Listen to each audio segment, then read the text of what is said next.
우리가 이제 지난주부터 남유다의 히스기야 왕에 대해서 보고 있습니다.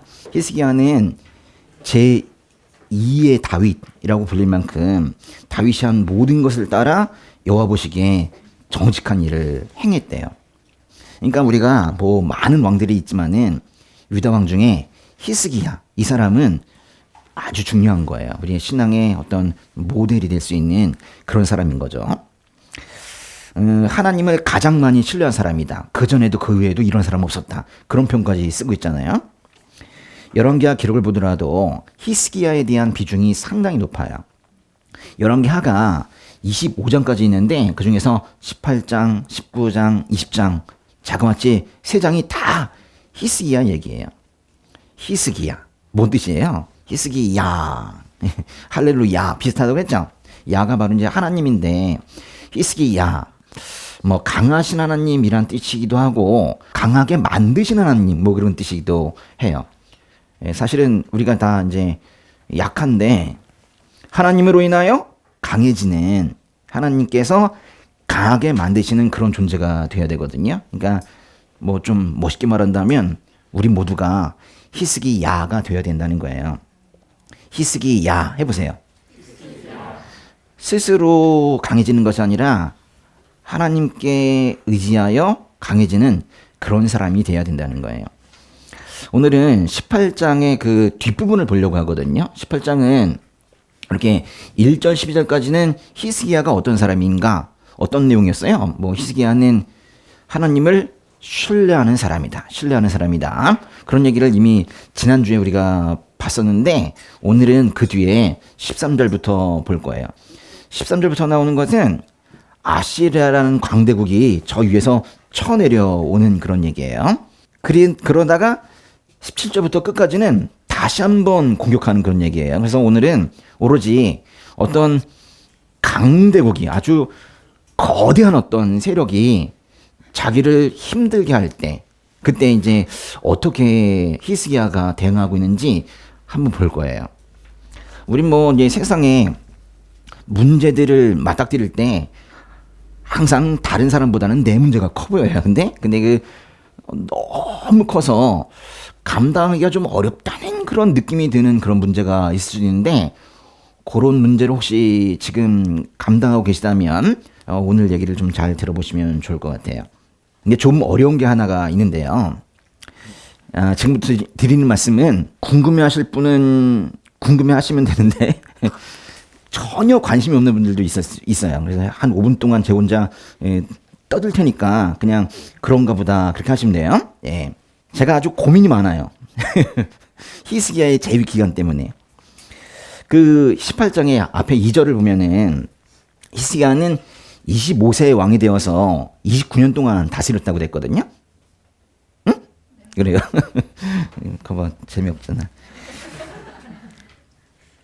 근데 그 앞에 1절에서는 히스기야가 다스리기 시작한 게 호세아 3년이라고 그랬는데, 그러니까 히스기야가 호세아 3년 차부터 아버지와 함께 공동 통치했다는 거는 그건 뭐 확실한 거예요. 그런데 문제는 히스기야가 29년 다스렸다는 게 그게 아버지의 공동 통치 기간을 합친 기간인지 아니면 아버지 죽고 혼자 통치한 기간이 29년인지 그게 또 명확하지 않은 거예요. 그래서 열왕기하 18장의 9절이 이렇게 말해요. 히스기야 왕 4년에 고 이스라엘 왕 엘라의 아들 호세아 7년에 아시리아 왕 살마네셀이 사마리아로 진군해 포위했습니다. 그러니까 이게 히스기야 4년 차에 아직 북이스라엘이 있을 때 아시리아의 누가? 이 사람 살마네셀이 사마리아를 포위했대요. 그러니까 살마네셀이 북이스라엘을 멸망시켰다는 거예요. 근데 살마네셀이 3년 동안 전쟁을 한 끝에 3년째 되는 그 해에 결국 히스기야 6년 차에 주전 722년에 사마리아 성을 함락시켰어요. 북이스라엘이 멸망했다는 얘기예요. 그러니까 살마네셀이라는 사람이 북이스라엘을 멸망시켰다. 근데 그래서 제가 지난 시간에 이런 그림을 보여드린 적이 있었어요. 살마네셀에서 사르곤으로 넘어가는 거 722년 요때 아마스와 히스기야가 아빠와 아들이 같이 통치하던 그 기간에 북이스라엘이 멸망했다. 그러면서 히스기야의 재위 기간이 그 아빠와의 통치 기간을 포함해서 29년이다. 뭐 이렇게 말씀을 드렸는데 근데 이게요. 오늘 말씀의 13절 첫 절과 좀 맞지가 않아요. 열왕기하 18장 13절 한번 읽어보세요. 히스기야 왕 14년에 아시리아 왕 사네립이 성벽으로 둘러싸인 유다의 모든 견고한 성들을 공격해 함락시켰습니다. 이게 뭐 맞지가 않느냐? 맞지가 않아요. 이게 왜냐면 히스기야 14년 차에 사네립이 유다를 공격했다는 거예요. 누가요? 사람이 바뀌었죠. 살만에셀이 아니라 사네립이라는 건데, 히스기야 6년 차에 살만에셀에 의해 북이스라엘이 멸망했는데, 히스기야 6년 차예요. 근데 8년 후 히스기야 14년 차에 사네립이 유다의 히스기야를 공격했다는 거예요. 그러니까 8년 만에 살만에셀이 공격하고 8년 만에 사네립이 쳐들어왔다는 건데, 사실은 그 사이에 사르곤 2세라는 왕이 있거든요. 근데 사르곤 2세 재위기간이 18년이나 돼요. 아니, 살만에셀이 공격하고 사네립이 공격했는데 8년 만에 공격했다고 하는데, 그 사이에 사르곤 왕이 재위기간이 18년이 된다고. 고민이 되겠어요, 안 되겠어요? 제가 지난주부터 일주일 동안 얼마나 힘들었는지 몰라요, 그것 때문에. 내가 그림을 잘못했구나 그래가지고. 아무도 신경 쓰지 않는 그런 분위기지만 저 혼자 그냥 가슴이 아픈 거예요. 속상해가지고. 좀 이상하잖아요, 그죠? 네, 그래서 이 부분 때문에 히스기야의 재위 기간이 명확하지 않다고 사실은 신학자들이 다들 말하고 있는 거예요. 그래서 찾아보면은 신학자들이 히스기야의 재위 기간은 명확하지 않다. 그리고 더 이상 말을 안 해. 뭔가 맞지가 않으니까. 헷갈리죠. 네, 그래서 제가 최선을 다해서 지난 일주일 동안 다시 그림을 그렸습니다. 예. 볼게요. 이게 제가 이제 다시 그린 그림이에요. 예. 히스기야 4년, 724년에, 그때 살만에셀 오서가 북이스라엘을 침공했는데, 3년째 되던 722년, 히스기야 6년에 이스라엘이 멸망을 했어요. 그리고 그 이후에 히스기야 14년 차에 사네립이, 이 아시리아의 사네립이라는 사람이 히스기야를 또 침공했대요. 여기 4년, 14년이라고 그랬는데 요 사이가 10년이 아니라 훨씬 더 넓거든요. 그러니까 이건 어떻게 해석을 해야 되냐면, 아하스와 히스기야의 공동 통치하던, 아버지와 아들이 공동 통치하던 기간이 있었는데, 아하스가 715년에 죽거든요. 요때까지는 히스기야 몇 년이라고 하는 것이 다 아빠와 같이 통치하던 728년을 기준으로 해서 히스기야 1년, 히스기야 2년, 히스기야 3년 이렇게 된 거예요. 그런데 아빠가 죽고 나서 히스기야가 진짜 왕이 되었을 때, 단독 통치할 때, 그때부터는 다시 또 히스기야 1년, 히스기야 2년, 히스기야 3년, 그래서 히스기야 14년에 701년에 사네립이 침공을 한 거예요. 그러니까 히스기야 몇 년이라는 표현이 두 가지가 있는 거예요. 히스기야 4년은 아빠와 같이 있을 때, 근데 히스기야 14년은 혼자 통치할 때, 그렇게 계산하면 딱 맞아요. 지난 수천 년간 신학자들이 해결하지 못한 걸 제가 한 거예요.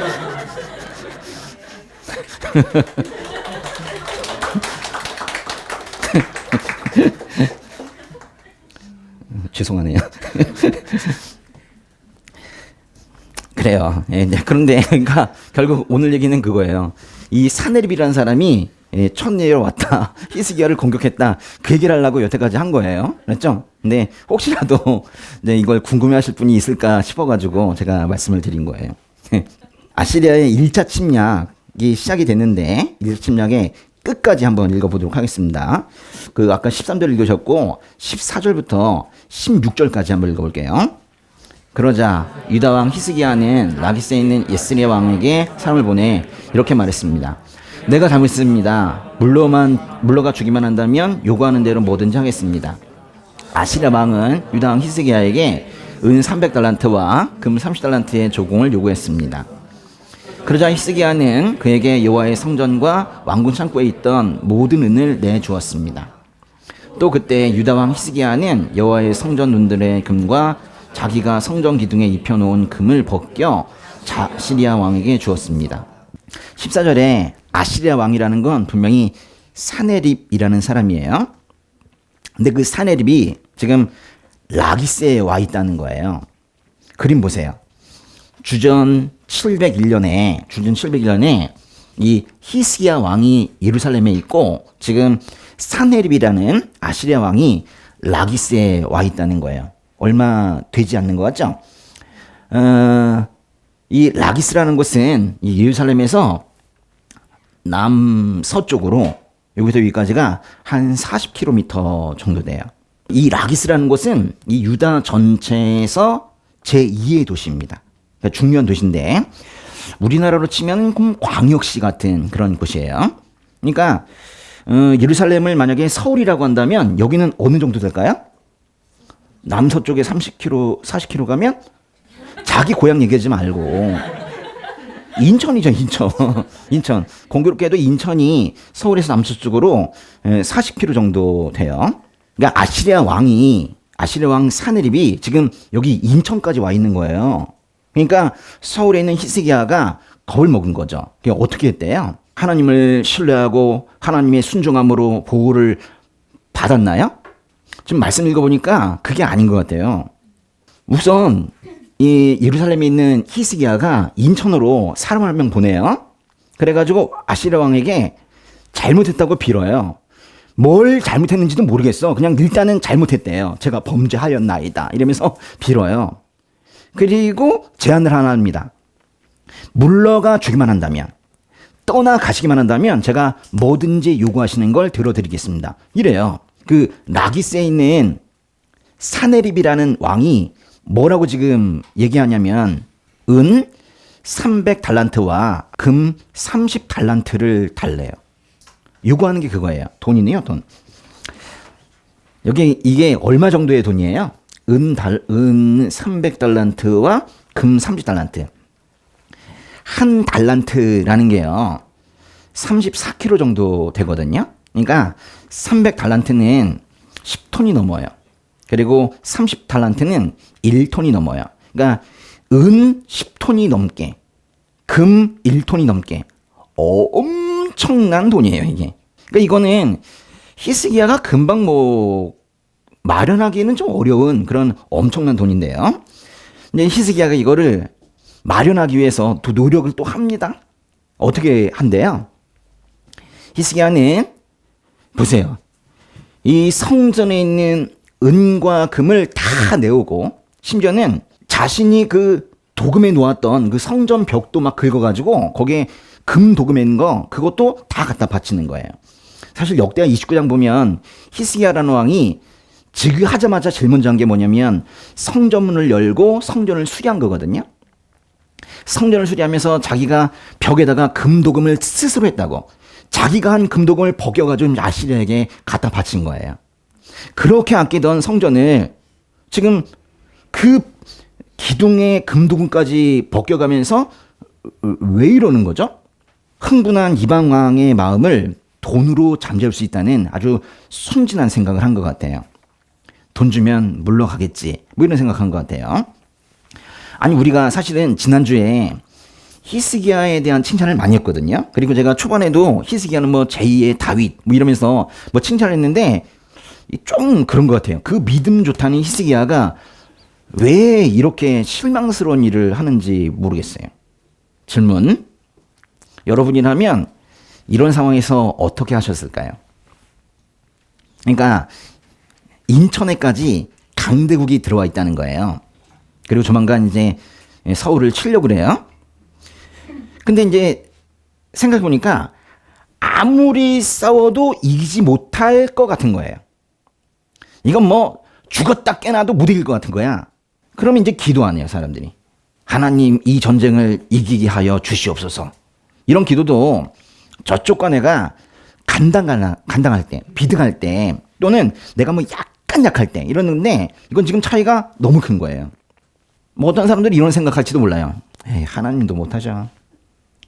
기도하면 뭐해? 이건 뭐 기도로 해결될 그럴 상황이 아니다 라고 생각할 때는 기도를 안 해요. 히스기야도 그런 것 같아요. 그 믿음 좋다는 히스기야가 이번에 기도를 안 해요. 연약한 모습을 보이고 있는 것 같아요. 심지어 기도도 하지 않는 이 히스기야의 모습을 어떤 책에서는 그렇게 표현해요. 애석한 일탈이다. 애석한 일탈. 여기도 뭐 믿음 좋으신 분들이 많이 계신데 근데 이런 경우가 생기더라는 거예요. 히스기야에게도. 사람의 근심과 걱정과 염려가 있을 수 있어요. 괜찮아요. 할 수 있습니다. 근데 그것이 도를 지나치면 out of control.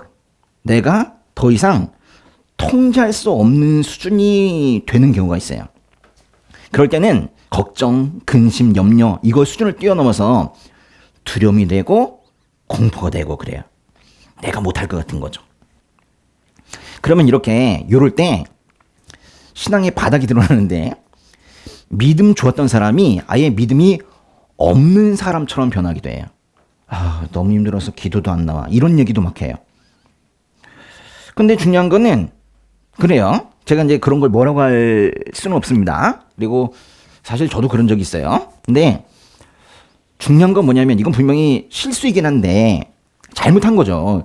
기도해야지. 그렇지 않습니까? 근데 히스기야도 지금 실수한 거고 우리도 뭐 그렇게 실수한 적이 있고 그런데 중요한 거는 그래요. 실수할 수 있어요. 근데 실수를 반복해서는 안 된다는 거예요. 계속 실수해서는 안 된다는 거예요. 우리는 연약한 거 맞아요. 실수할 수 있어요. 근데 그 실수가 계속되면 사실은 계속 실수. 아, 난 연약해. 그거는 실수라고 보기 좀 어려운 것 같아요. 실수가 계속이 되면 사실은 그것이 그 사람의 본질이에요. 믿음의 현 주소입니다. 그런데 다행히도 오늘 말씀에 나오지 않는데 다행히도 히스기야는 결국에는 기도하거든요. 나중에 기도해요. 여전히 하나님을 신뢰하고 하나님께 의지합니다. 근데 끝까지 이제 기도하지 않고 이제 실수를 반복하는 그런 일은 있어서는 안 된다는 거예요.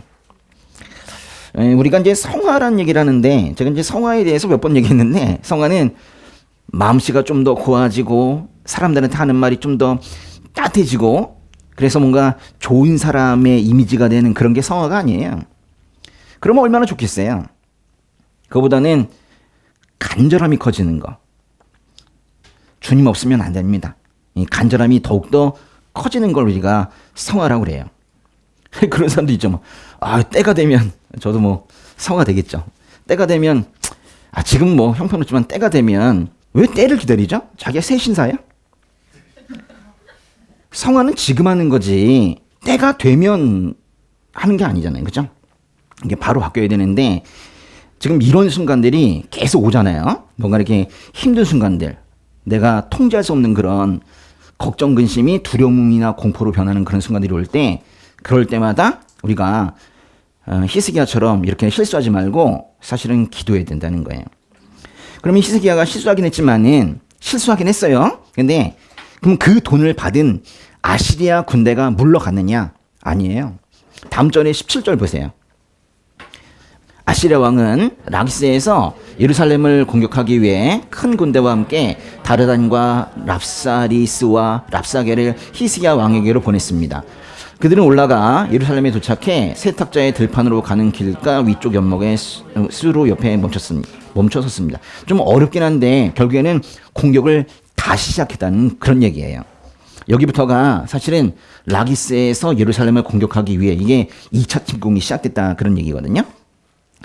1차 침공은 조공을 바쳐서 끝나는가 싶었는데 아시리아가 잠시 공격을 멈추다가 딱 그 돈만큼만 받은 돈만큼만 딱 멈췄다가 다시 공격하기 시작한 거예요. 돈이라는 게 그래요. 돈이라는 건 가치만큼만 이래요. 그래서 그거만큼의 효력이 딱 끝나면 다시 원점으로 돌아갑니다. 아시리아 왕은 그래서 지금 요번에 2차 침공 때 큰 군대와 몇몇 장군들을 유다의 히스기야에게 보내요. 큰 군대를 보냈대요. 겁먹을 하는 거죠. 사네립이라는 이 왕은 사실 믿을 놈이 아니었는데 히스기야가 지금 잘못 믿어버린 거예요. 여러분 근데 사네립만 이런 게 아니에요.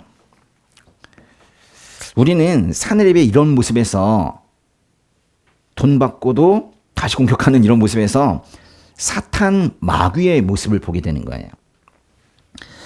사람들의 머리채를 휘어잡고 빙빙 돌리고 있는 그 사탄 마귀는 여러분에게 제일 하고 싶어하는 행동이 뭐냐면 그 사탄 마귀에게 빙빙 머리채 휘어잡혀서 돌려지고 있다는 그 사실을 잊게 만드는 거예요. 그러니까 사탄 마귀가 제일 원하는 게 뭐냐면 여러분이 사탄 마귀의 정체를 잊어버리는 거예요. 하루 종일 휘청휘청대고 그러고 있는데 그게 사탄 마귀의 짓이라는 걸 모르고 있는 거. 그게 제일 원하는 거예요. 근데 거기에 많이 당하고 있죠. 하루 종일 뭔가 죄짓고 또는 죄책감 가지고 속고 당하고 있는데 그게 이제 사탄 마귀에게 속아서 그렇게 된 거라는 걸 모른 채 자기 죄책감에 빠져 있거나 또는 남을 비난하거나 그러고만 있는 거예요. 사탄 마귀의 정체가 싹 사라진 거죠. 사람들은 어리석게도 이런 생각해요. 내가 양보하면 저쪽도 양보할 것이다. 또는 저쪽이 요구하는 걸 들어주면 뭐 그들도 약속을 지킬 것이다. 이렇게 기대하는데 실제로는 그렇지 않아요. 특히 사탄이나 사탄의 주종을 받고 있는 악인들은 절대로 그렇게 행동하지 않아요. 세상에 사탄이 있기 때문에 그 조종을 받는 사람들도 있는 거예요. 내가 양보하며 한 발 뒤로 물러나면 저쪽도 한 발 물러나냐? 아니에요. 한 발 더 앞으로 오죠. 내가 물러나면 또 한 발 오고 내가 물러나면 또 한 발 오고 이게 바로 사탄 마귀의 정체예요. 다른 건 몰라도 우리가 잘 판단하지 못하니까 다른 건 몰라도 그게 사탄의 짓이라고 생각이 되면 여겨진다면 사탄에게는 절대 양보하지 마세요. 사탄의 속삭임에도 귀 기울이지 마세요. 악한 영의 속삭임에 귀 기울이면서 뭔가 패배감에 빠지고 열등감에 빠지고 사람들 미워하고 분노 차고 그런 사람들 진짜 많잖아요. 속았다는 걸 알아야 되는데 그 순간에 브레이크를 걸지 못하고 계속 뭔가 부정적인 생각에 빠져가지고 계속 뭔가 사건을 자기 스스로 뇌피셜로 자꾸 키워가는 뭐 그런 사람들이 너무 많아요. 사탄은 회개할 줄도 몰라요. 사람은 다 회개할 수 있는데 사탄에게 하나님께서는 회개의 기대를 하지 않으십니다. 어차피 회개하지 않는 주제니까. 갱생의 기회가 없어요. 그러니까 사탄에게는 좀 독하지만 양보해서도 안 되고 양보할 필요도 없는 거예요. 오로지 예수님의 이름으로 처단하고 물러가게 하는 거. 그게 바로 여러분이 믿음 생활하는 기본이에요. 아유, 전 뭐 예배만 잘 드리면 된다. 그게 아니에요. 지금 저 어둠의 세력이 있다는 거, 어둠의 영이 있다는 사실을 반드시 알아야 돼요.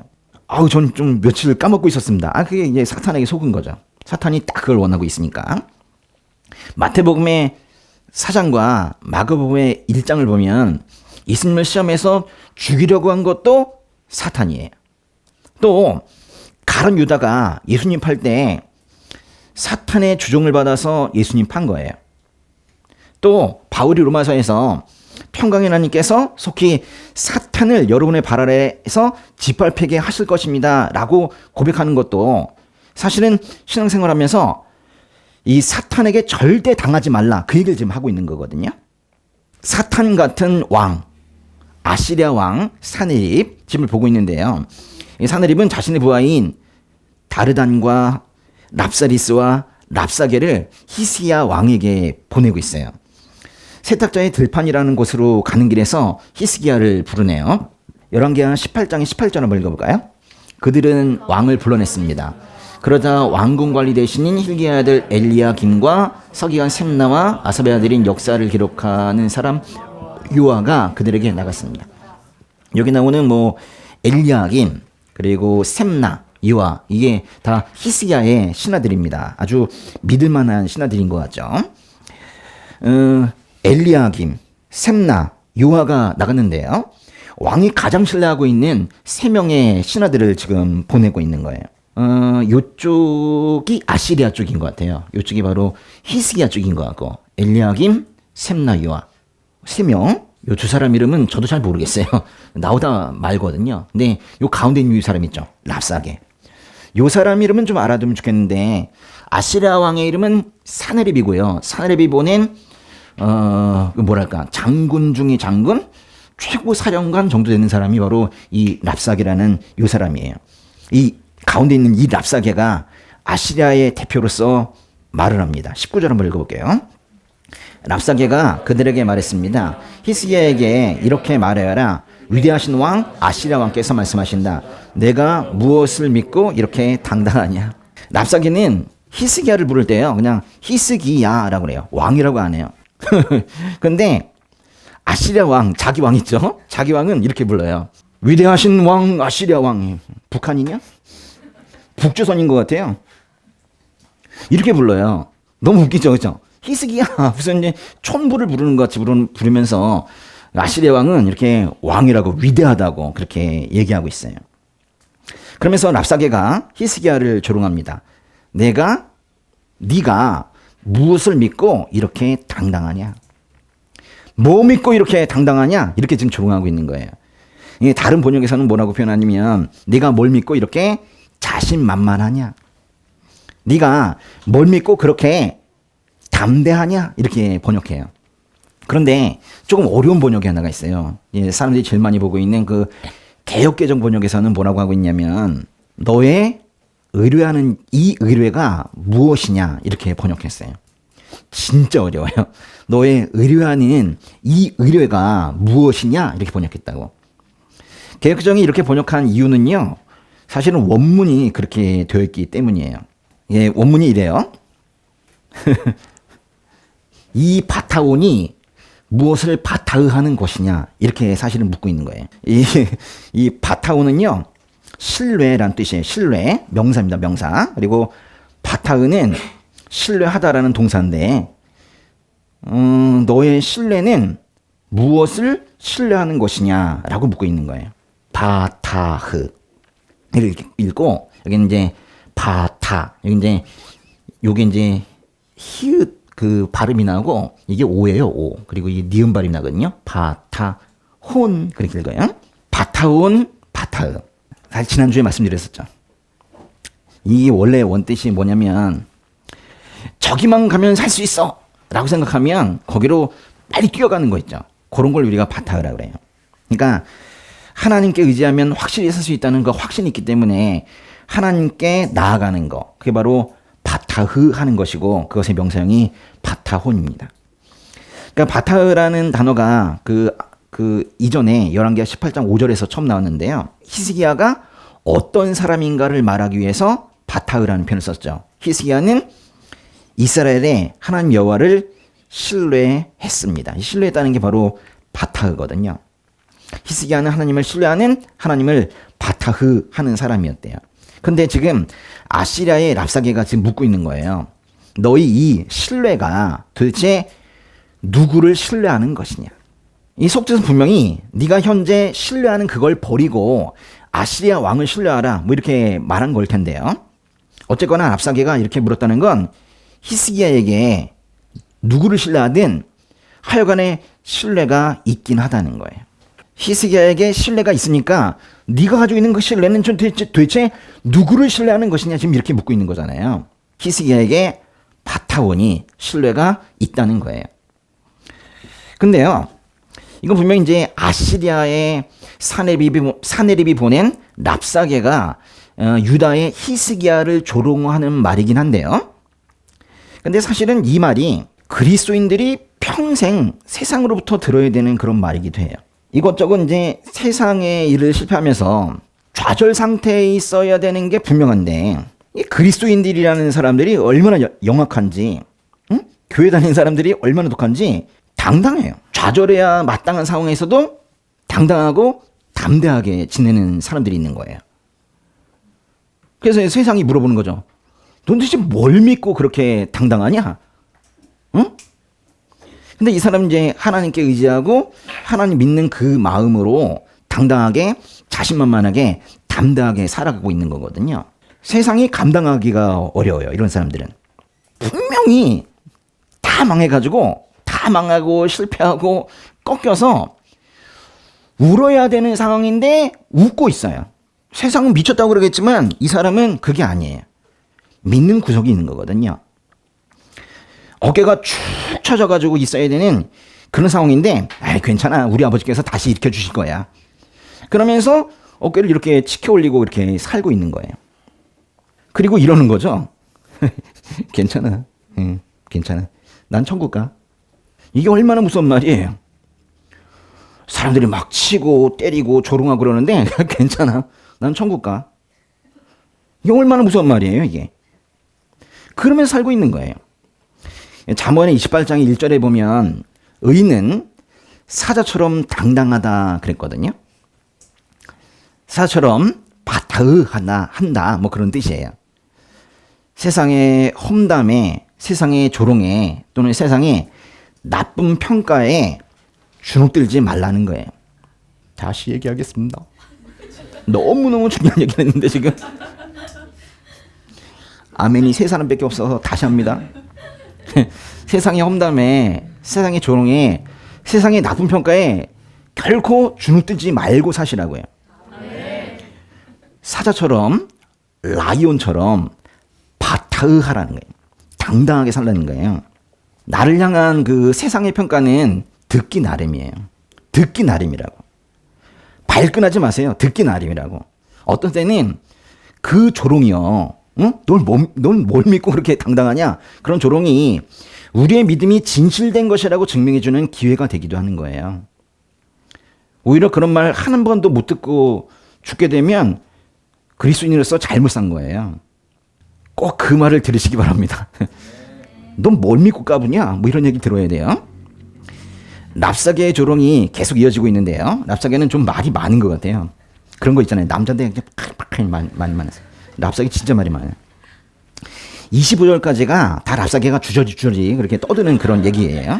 어쨌든 뭐 성경 말씀이니까 끝까지 읽어보도록 하겠습니다. 20절부터 25절까지 한번 읽어볼게요. 내가 전략도 있고 세력도 있다고 하지만 다 빈말일 뿐이다. 내가 도대체 누굴 믿고 반역하는 것이냐? 이제 보아라. 내가 저 상한 갈대 지팡이 이집트를 믿나 본데 만일 사람이 그것을 의지하면 그것이 의지한 그 사람의 손을 찌르고 들어간다. 이처럼 바로는 자기를 믿고 의지하는 자들에게 다 그렇게 한다. 너희는 내게 너희 하나님 여호와를 믿는다고 하겠지만 히스기야가 유다와 예루살렘에 사는 백성에게 예루살렘에 있는 이 제단 앞에서만 경배한다며 산당과 제단을 모두 없애버리지 않았느냐? 그러니 와서 내 주인이 아시리아 왕과 내기하라. 만약 내가 말탈 사람을 구할 수만 있다면 내가 내게 말 2,000마리를 줄 것이다. 내가 전차와 말들을 이집트에서 가져온다 한들 내가 내 주인의 신하들 가운데 가장 작은 한 사람이라도 물리칠 수 있겠느냐? 게다가 내가 여호와의 말씀도 받지 않고 이곳을 공격해 멸망시키려고 온 줄 아느냐? 여호와께서 직접 내게 이 나라로 진군해 멸망시키라고 하셨다. 진짜 말 맞네, 그죠? 20절에 보시면 전략도 있고 군사력도 있다고 너희가 말하지만 다 빈말이다. 도대체 너희는 누구를 믿고 반역을 한 것이냐? 이렇게 묻고 있어요. 히스기야도 뭐 스스로 잘못했다고 말했는데요. 뭐 때문에 잘못했는지는 모르겠는데 잘못했다고 말했고, 랍사게도 유다가 반역을 했다고 이렇게 말하고 있는 거 보면 유다가 뭔가 반역을 하긴 한 것 같아요. 당시에 남쪽에서 성장하고 있던 나라가, 저 밑에 있던 나라가 이집트였거든요. 아시리아는 저 북쪽에 있었는데 이집트와 아시리아에 대항할 수 있는 나라는 당시에 이집트밖에 없었어요. 남쪽에 이집트, 북쪽에 아시리아, 그 사이에 샌드위치처럼 끼어져 있는 것이 바로 유다였습니다. 아시리아는 그러니까 정황상 볼 때, 야, 유다가 요새 저렇게 버팅기는 거 보니까 이집트에 붙었구나, 그렇게 생각한 거예요. 그래서 이집트라는 믿는 구석이 있어서 제가 저렇게 버팅기는구나, 그렇게 이제 확신하고 있는 거예요. 그러면서 이집트에 의지하는 건 유다가 실수하는 것이라면서 이집트를 이렇게 표현해요. 상한 갈대 지팡이 이집트, 뭐 이렇게 말하기도 해요. 아주 격화시키고 있는 거죠. 히스기야가 이집트에게 정말 의지했나요? 뭐 그 얘기는 사실은 뭐 11개는 자세히 나오지 않아요. 그래서 히스기야가 정말 이집트에 의지했는지는 잘 모르겠어요. 근데 히스기야가 만약에 이집트에 의지했다면 그것도 문제인데, 이집트를 버리고 히스기야가 아시리아에게 의지했다면 그것도 문제인 거죠. 이집트에게 의지하는 실수를 하지 말라고 하면서 아시리아에게 의지하는 같은 실수를 반복하라는 말을 지금 아시리아가 지금 하고 있는 거예요. 하나님 의지하라고 하지 않고, 응? 이집트 버리고 아시리아 지금 의지하라고 지금 하고 있는 거잖아요. 근데 이제 히스기야 신하들이 아니다, 우리는 하나님을 믿는다, 이렇게 말할 수도 있으니까 또 말하는 거예요. 랍사게가 별거 다 생각해요. 그래가지고 그 랍사게가 이번에 이제 화살을 하나님께로 돌립니다. 너희는 내게 너희 하나님을 믿는다고 하겠지만, 우린 말도 안 했는데, 히스기야 신하들이 말도 안 했는데 랍사게가 먼저 말을 꺼내는 거예요. 근데 히스기야와 히스기야 신하들이 하나님을 믿는다고 말하겠지만, 그런데 믿는다는 건 진짜잖아요.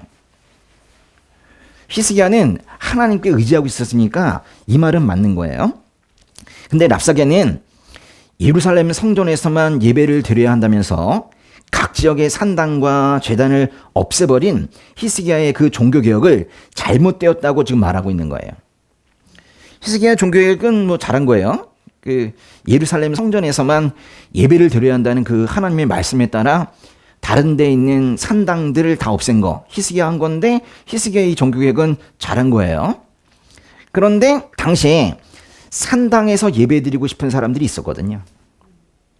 제가 우리 지난주에 말씀드렸지만 산당에서 기도했는데, 예배드리다 기도했는데 갑자기 병이 났어. 그런 사람이 있거든요. 그래가지고 산당에서 제사 지내는 거에 익숙해져 있던 그런 사람들이 있어요. 그런 사람들은 이제 히스기야의 종교개혁에 불만을 가지고 있는데, 이제 그런 사람들의 마음을 좀 건드리고 있는 거예요. 그러면서 다시 한번 유다의 전투력이 형편없다는 걸 조롱하고 마지막으로 이런 충격적인 말을 해요. 25절 다시 보세요. 여호와께서 직접 내게 이 나라로 진군해 멸망시키라고 하셨다. 이게 누가 말이에요? 랍사게가 말이에요. 랍사게가. 아시리아가 유다를 공격하는 것이 하나님의 뜻이라는 거예요. 자신들을 하나님께서 보내셨다는 거예요. 이건 또 아주 틀린 말은 또 아니에요. 근데 왜냐면 이사야서라는 책을 보면 예루살렘이 하나님을 의지하기보다 자신들이 준비한 군대를 의지했다는 이유로 이사야가 심판의 말씀을 그 유다에 전하는 그런 장면이 나오거든요. 그 이사야서 말씀 잠깐 볼까요? 읽어보세요. 그러고는 유다의 보호막을 뚫었다. 그날에 너희는 삼림 집에 있는 무기들을 보았고 다윗성에 여기저기 무너진 곳도 많이 보았다. 그리고 아랫못에다가 물을 저장해 두기도 했다. 너희는 예루살렘에 가옥수를 세워보고 더러는 집으로 물어 그것으로 성벽을 막아 보기도 했다. 너희는 옛못에 물을 끌어들이려고 두 성벽 사이에 저수를 만들기도 했다. 그러나 너희는 이 일을 행하신 분은 바라보지도 않았고 오래전부터 이 일을 계획하신 분은 쳐다보지도 않았다. 조금 말이 어렵네요. 그죠?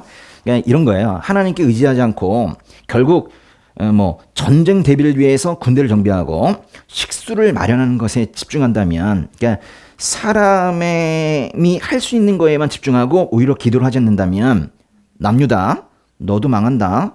북이스라엘 멸망하는 것 같지? 너도 망한다. 지금 이런 말씀이거든요. 그러나 아시리아가 스스로 하나님께서 나를 보내셔서 너를 치라고 한다. 이렇게 말하는 건 이건 좀 오버한 것 같아요. 아시리아가 남유다를 칠 수는 있습니다. 그렇지만은 하나님께서 아시리아를 보낸 것도 맞아요. 맞는데 아니 그거를 아시리아가 직접 스스로 얘기하는 게 말이 맞냐고요. 아니 하나님께서 아시리아가 예뻐서 보냈습니까? 우리가 이걸 잘 생각해야 돼요. 하나님께서 날 사용하신다. 기쁘다. 아닐 수 있어요. 아시리아처럼 이용되기도 하거든요. 사용되기도 하거든요. 마치 아시리아는 지금 이렇게 얘기해요. 유다가 지금 잘못했으니까 나는 정의를 구하는 사도로서 하나님께서 보내신 사람이다. 이렇게 얘기할 수 있는데 아니거든요. 유다도 결국 우상숭배에 사용하지 못하니까 결국 망한다는 것이고, 그때 징계의 도구로 아시리아를 잠깐 쓰실 수는 있어요. 잠깐 사용하실 수는 있지만 하나님께서는 아시리아를 예뻐하진 않으세요. 하나님께서는 그 관심이 백성에게 있어요. 하나님을 사랑하는 자들, 지금으로 치면 그리스도인들입니다. 그리스도인들에게 있어요. 관심이 있어요. 근데 하나님은 그리스도인들만 사용하시는 건 아니에요. 하나님을 전혀 모르고 심지어는 하나님을 조롱하는 사람들도 쓰세요. 그렇지만 그게 쓰는 게 그 사람들 좋아서 쓰시는 건 아니라고요.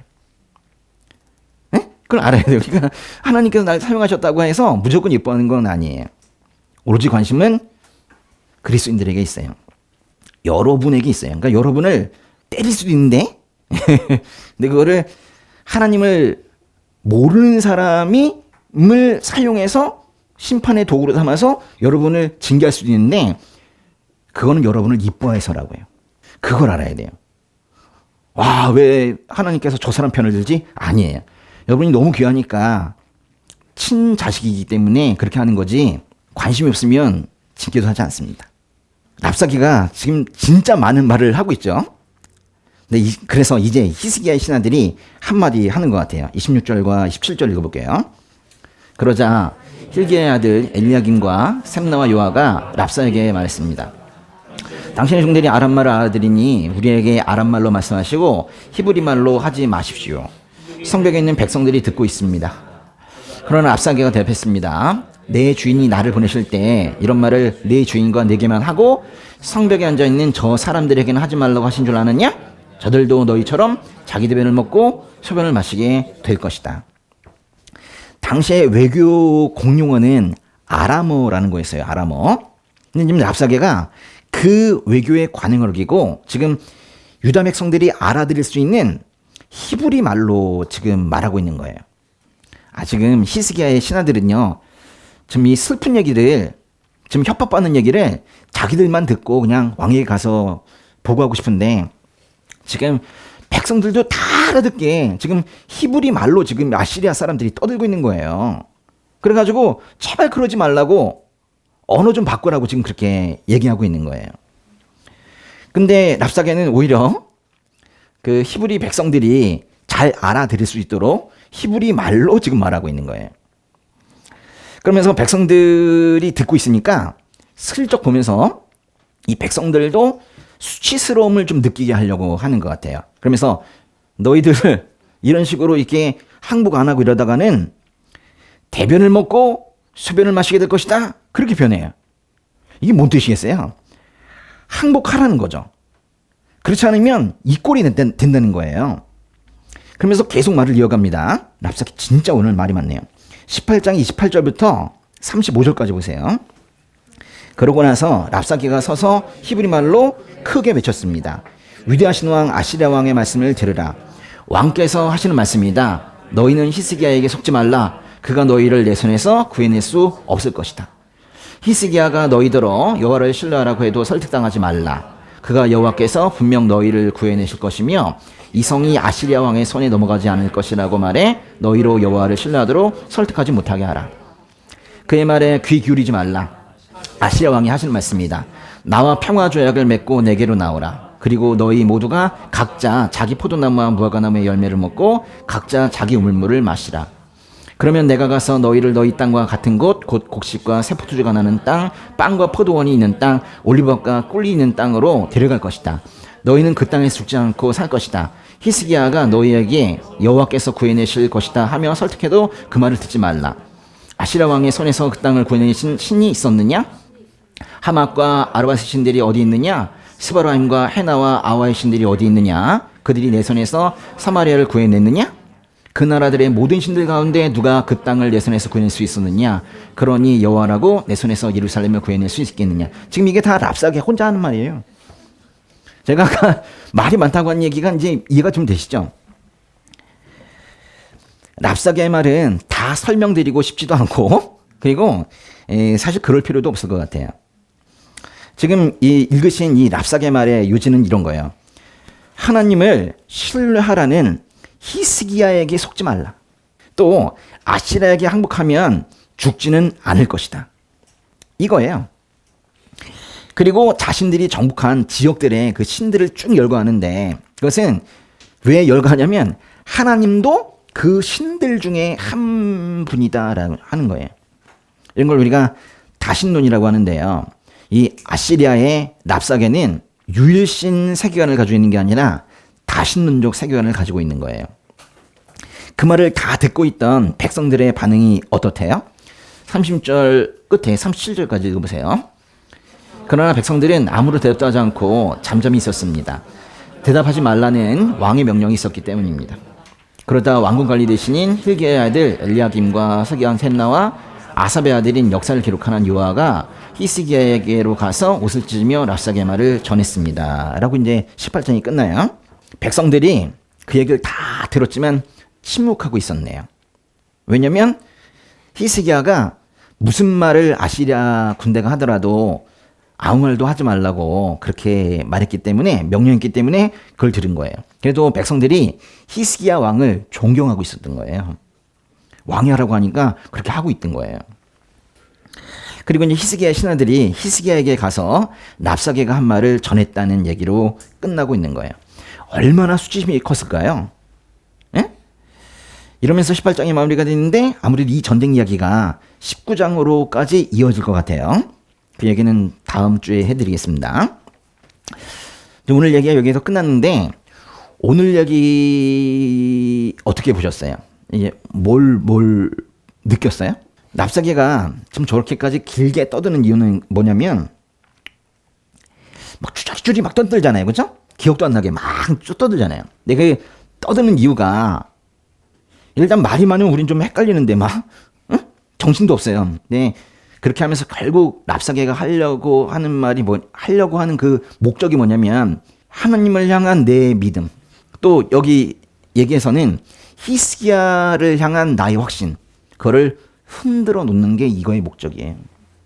우리 개인에게 일어난 일들이나 세상에서 발생하는 사건들은 우리의 믿음을 늘 흔들어 놓죠. 가만히 있어도 믿음은 자꾸 흔들려요. 그래서 마치 새 깃털 같은 거를 공중에 놓고 그냥 가만히 놔두면 언젠가는 바닥에 떨어지거든요. 믿음이 그런 거예요. 믿음은 계속해서 뭔가 불어 올려줘야지, 계속 예배드리고 기도하고 말씀 읽고 그래야지 결국 살아나고, 그리고 좀 더 위로 올라가기도 하고 이렇게 되는데, 그냥 가만 놔두면 결국에는 자기도 모르게 믿음이 바닥으로 떨어지거든요. 흔들리지 마시라는 거예요. 주께서 내 오른쪽에 계시니 내가 흔들리지 않을 것입니다. 이 시편의 고백을 우리가 항상 하면서 살아야 돼요.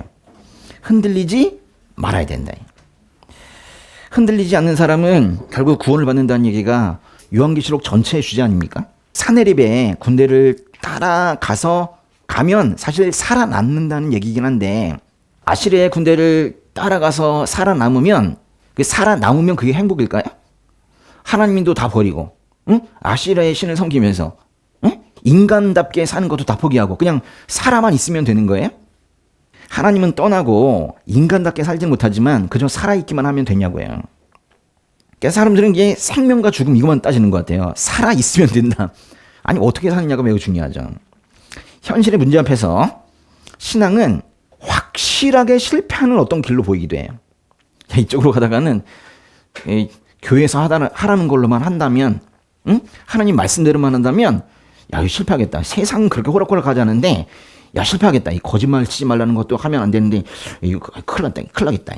그렇게 이제 확실한 실패의 길로 오인되는 경우가 있어요.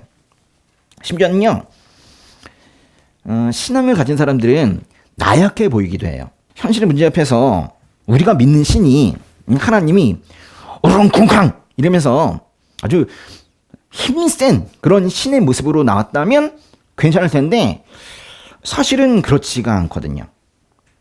그건 기독교가 아니에요. 어떤 사람들은 뭐 그런 생각하기도 하죠. 우린 너무 나약해. 그러면서 우리의 대장 되시는 그 예수님도 그 로마의 절대 권력자 빌라도 앞에서 아무 말도 못하고 그냥 나약하게 서 있는 그 모습, 그걸 상상할 때가 있어요. 그래서 이 약한 믿음 생활을 버리고 교회를 떠나서 세상 속으로 들어가 버리는 사람들도 있어요. 또는 뭐 교회에 발을 걸쳐놓긴 하지만은 그것만 가지고는 안 돼. 믿음만 가지고 살 수는 없어. 기도만 가지고 어떻게 해. 그러면서 뭔가 다른 힘을 키워야겠다. 뭐 그런 생각을 하는 사람들 있어요. 세상의 물질주의, 세상의 세속주의, 이런 것들이 힘이 있다고 착각하는 경우도 많이 있어요.